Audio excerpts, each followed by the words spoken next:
اور جب ہم نے فرشتوں سے کہا کہ آدم کو سجدہ کرو تو سب نے سجدہ کیا مگر ابلیس نے نہ کیا.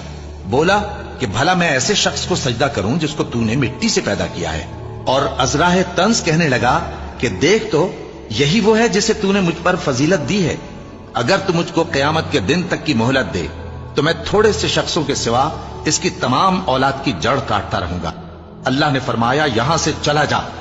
جو شخص ان میں سے تیری پیروی کرے گا تو تم سب کی جزا جہنم ہے اور وہ پوری سزا ہے. اور ان میں سے جس کو بہکا سکے اپنی آواز سے بہکاتا رہے اور ان پر اپنے سواروں اور پیادوں کو چڑھا کر لاتا رہے اور ان کے مال اور اولاد میں شریک ہوتا رہے اور ان سے وعدہ کرتا رہے.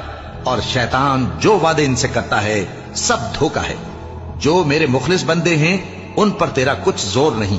اور اے پیغمبر تمہارا پروردگار کارساز کافی ہے. تمہارا پروردگار وہ ہے جو تمہارے لیے سمندر میں کشتیاں چلاتا ہے تاکہ تم اس کے فضل سے روزی تلاش کرو. بے شک وہ تم پر مہربان ہے.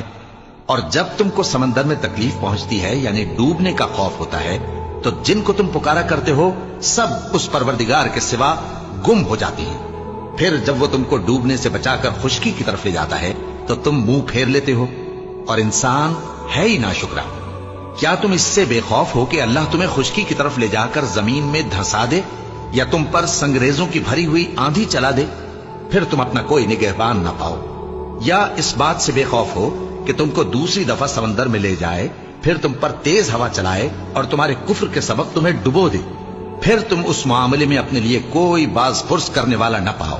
اور ہم نے بنی آدم کو عزت بخشی اور ان کو خشکی اور تری میں سواری دی اور پاکیزہ روزی عطا کی اور اپنی بہت سی مخلوقات پر فضیلت دی. جس دن ہم سب لوگوں کو ان کے پیشواؤں کے ساتھ بلائیں گے تو جن کے اعمال کی کتاب ان کے داہنے ہاتھ میں دی جائے گی وہ اپنی کتاب کو خوش ہو کر پڑھیں گے اور ان پر دھاگے برابر بھی ظلم نہ ہوگا.